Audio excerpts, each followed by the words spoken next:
Yeah,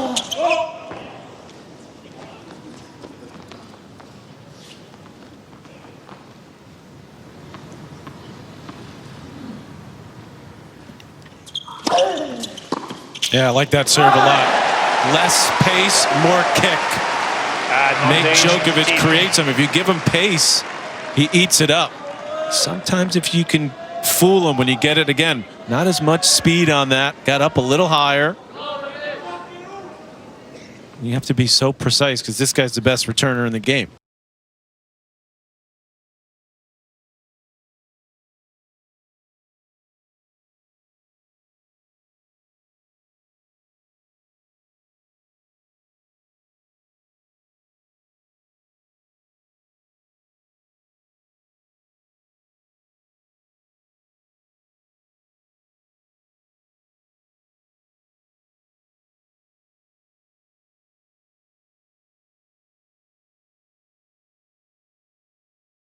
Hi, I'm Mark Philippoussis, and today we're talking about the serve.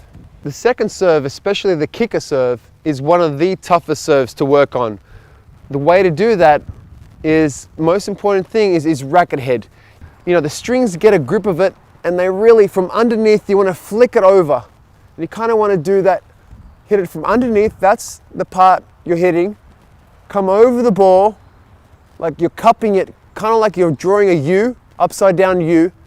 And that way it'll kind of make the ball doing this, kind of spinning this way. So when it hits the ground, it kicks away from your opponent, which opens up the court for you.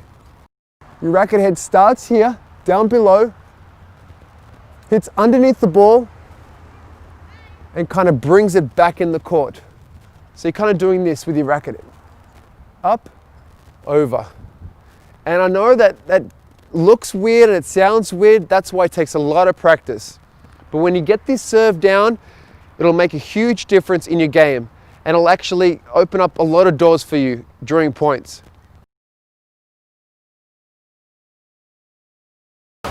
For a kick serve, you need to be making contact from 7 all the way up to the 1. Not just the 7, not just the 1. The whole thing straight up the back. In order to make that happen, you have to have a loose and relaxed wrist. If it's not, I promise this won't be a fun experience for you. Next, I like to think about opening my strings a little bit on my backswing. So instead of here, opening my strings just a little bit, that's gonna really help me get that 7 and go all the way up the back, up and over. Really load up, you're gonna go up to the top and then out into the court. It's not just a straight up and down move, it's loading up and then out, following your ball. But just in case, let's do a little review.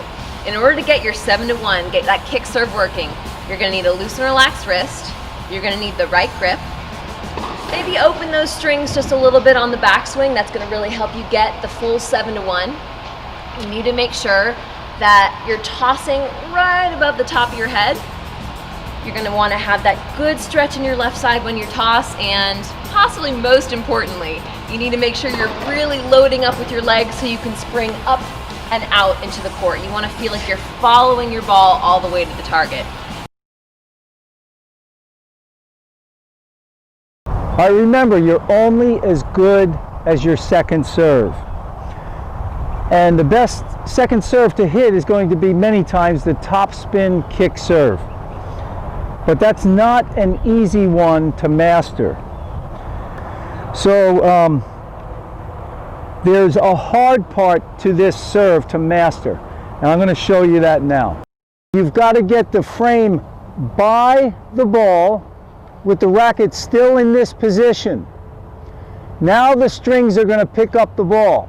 Now you're snapping and you're also leaning forward. So as you're leaning forward and going up, that's going to create the topspin. So it's a good idea to just put a ball on the strings like this and just practice rolling it for a little while, like that.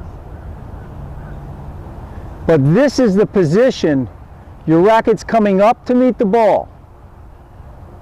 You go by the ball with the edge, then you're leaning into the shot a little, you pick up the ball here, and then the racket continues up and you finish. Now that's going to give you just topspin. These 3 glorious examples is pretty much the extent of wisdom which one could expect to receive on the subject of the topspin serve. They encapsulate all the available advice from the very top all the way down to the retail level. Until recently, such nonsense would have been the only game in town. But thankfully, the technology has advanced, and now, with the help of a simple slow-motion video, which is accessible to all, such bogus instructions can be easily debunked and be exposed for the bullshit that they really are. All that it takes, nowadays, is an inexpensive camera, a good vantage point, and the audacity of thinking for yourself.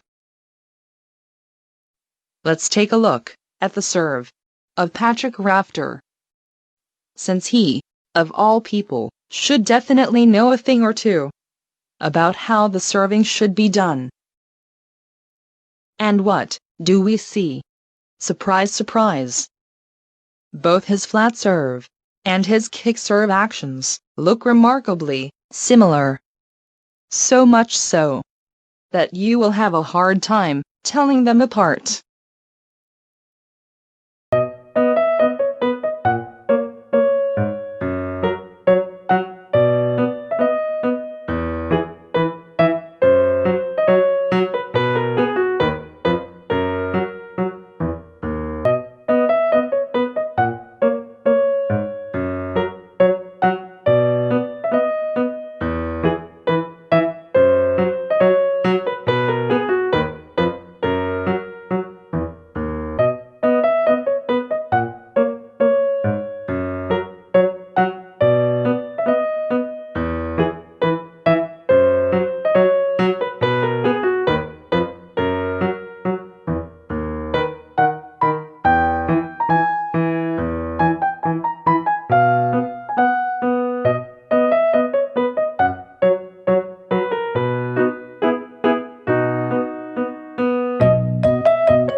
And that is because the spin of the ball is not created by a convoluted racket path.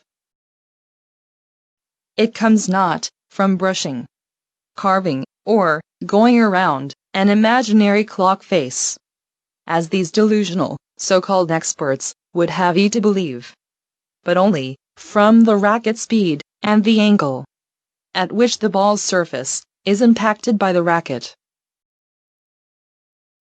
The racket's contact with the ball is instantaneous. It is gone, literally, in a blink of an eye.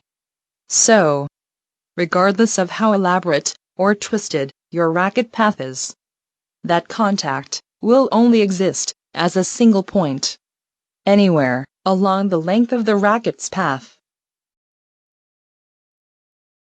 So, to sum it all up, there are only 3 active ingredients in the kick serve soup.